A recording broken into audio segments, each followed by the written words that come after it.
Graças a Paz Igreja, PG falando aqui, continuando o nosso capítulo 3. Já vimos o que a Bíblia diz sobre si mesma e como Deus se revela. Hoje vamos enfrentar uma das perguntas mais importantes e mais atacadas da fé cristã. A Bíblia foi mesmo inspirada por Deus? Ela não pode conter erros? E por que podemos confiar nela absolutamente? Pastor, isso é interessante, porque a gente ouve muito por aí que a Bíblia foi escrita por homens e que por isso deve estar cheia de erros. Afinal, todo homem erra. Primeiro que isso é verdade. Tudo que é feito pelo homem é recheado de pecado e de erros. Mas lembre-se que a Bíblia não. A Bíblia foi inspirada pelo Espírito Santo. Então sim, a Bíblia foi escrita por homens. Mas esses homens foram movidos pelo Espírito Santo de uma forma tão precisa e soberana que o resultado é uma palavra que é simultaneamente humana na sua forma, mas divina no seu conteúdo e autoridade. Joia, porque eu tô curioso. Legal, então vamos lá. O texto fundamental para entendermos a inspiração divina está em 2 Pedro 1:21, porque nunca jamais qualquer profecia foi dada por vontade humana. Entretanto, homens falaram da parte de Deus movidos pelo Espírito Santo. Repare nas duas partes deste versículo. Primeiro, não foi vontade humana que gerou a Escritura. A Bíblia não é um produto de um grupo de religiosos que se reuniu para escrever um livro sagrado. E segundo, homens falaram da parte de Deus movidos pelo Espírito Santo. O Espírito Santo foi o motor, a força diretiva por trás de cada palavra. Explica melhor. Deus usou autores humanos, cada um com seu estilo, sua personalidade, seu vocabulário e sua cultura. Moisés escreveu então diferente de Paulo, até porque eles tinham séculos aí de diferença. Lucas tem um estilo literário distinto de João, até porque Lucas era estudado, era um médico. Mas o conteúdo, a direção e a precisão vieram do Espírito Santo. O resultado, como ensina a Confissão de Fé de Westminster no capítulo 1, é que a Bíblia é a única regra infalível de fé e prática, e que tudo que é necessário para a salvação e para a nossa vida está nela de forma clara e suficiente. Então a Bíblia é ao mesmo tempo completamente humana e completamente divina. Pensa comigo, assim como Jesus Cristo é ao mesmo tempo plenamente humano e plenamente divino, a Bíblia é plenamente humana na sua forma, mas plenamente divina no seu conteúdo, sem erro em tudo o que afirma. É o que chamamos de inerrância. Inerrância, isso, algo que não tem erro. Mas vamos a uma das questões mais práticas e importantes. Como sabemos que os 39 livros do Antigo Testamento são palavra de Deus? Essa é uma boa pergunta, hein, pastor?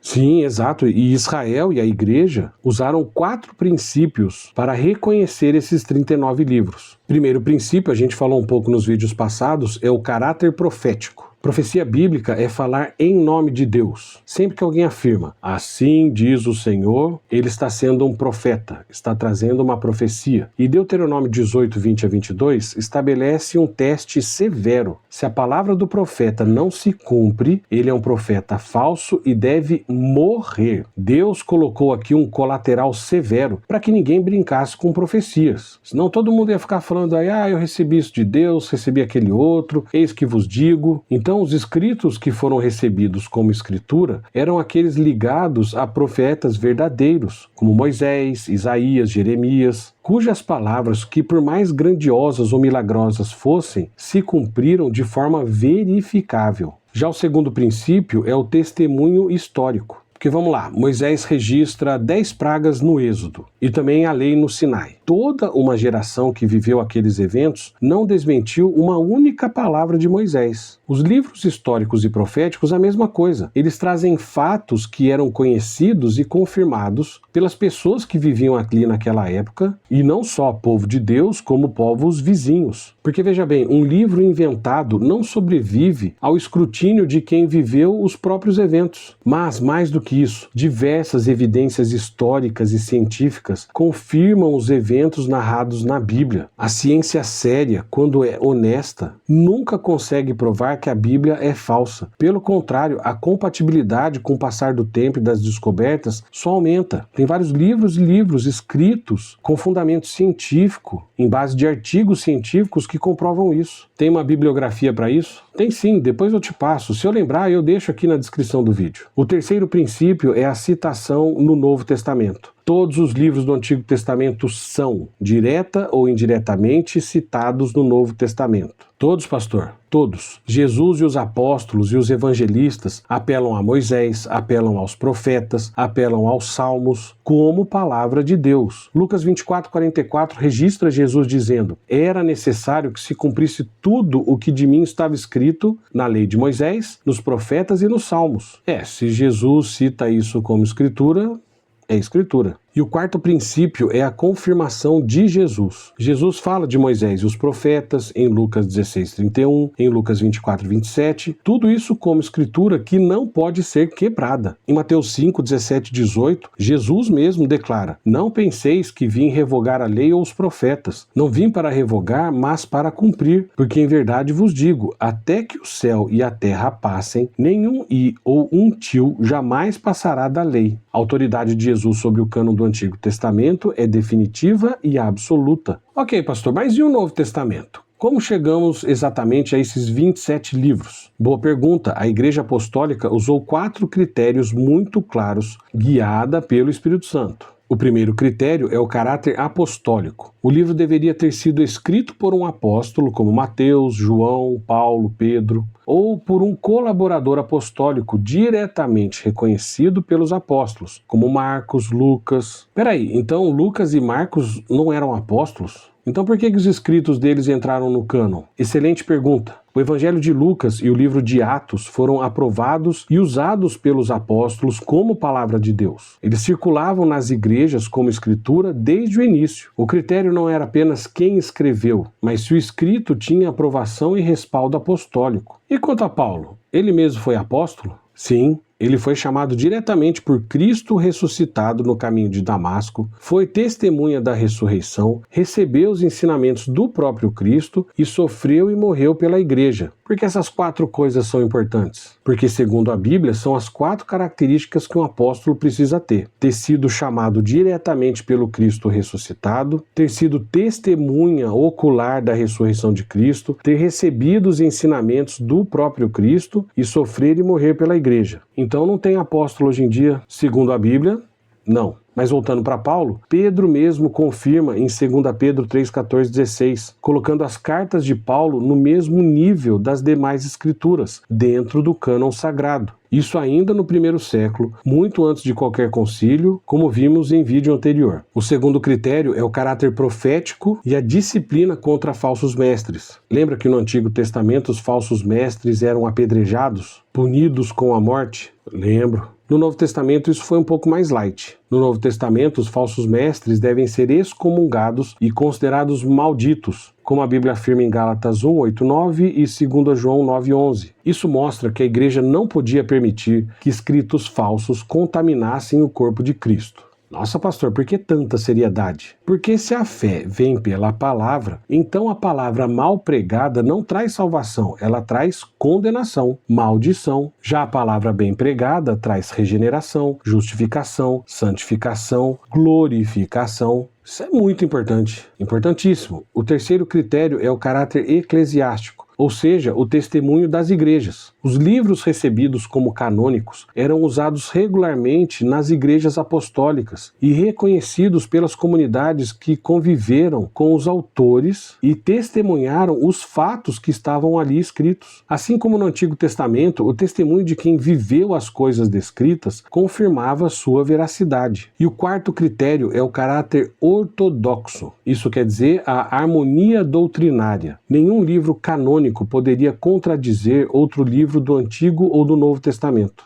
Explica melhor. Vamos lá. Se toda a Escritura é palavra de Deus, ela não pode se contradizer. Os evangelhos, as cartas de Paulo, Pedro, João, Tiago, Judas, harmonizam-se dentro da teologia bíblica e de uma forma extraordinária, mesmo tendo sido escritos em contextos, épocas e culturas diferentes. Faz sentido. Mas antes de terminar o vídeo, eu queria falar de mais 2 coisinhas ainda. Primeiro, eu preciso falar da confiabilidade histórica do Novo Testamento, mais especificamente do milagre das mais de 5.000 cópias. 5.000 cópias? O que isso significa na prática? Significa que o Novo Testamento foi preservado em mais de 5.000 manuscritos gregos, além de milhares de outros em latim, siríaco e copta.